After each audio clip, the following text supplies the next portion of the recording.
Sa mundo ng battle rap, hindi sapat ang bara lang.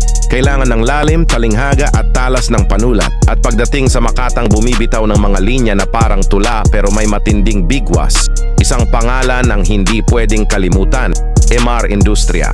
Tahimik pero mabagsik, matalinhaga pero matalim. Ang bawat salitang binibitawan niya ay may lalim na parang kailangang hukayin bago mo lubusang maunawaan. Hindi lang siya basta rapper, isa siyang tunay na alagad ng sining na kahit hindi madalas makita sa battle scene, nananatili ang kanyang marka sa larangan ng flip top.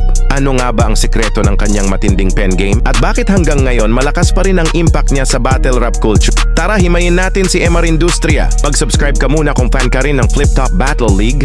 Si MR Industria ay isa sa mga pinakamatalinhagang battle MCs sa Flip Top. Kilala siya sa kanyang malalim na pagpili ng mga salita, matalas na wordplay, at masining na paggamit ng mga tayutay.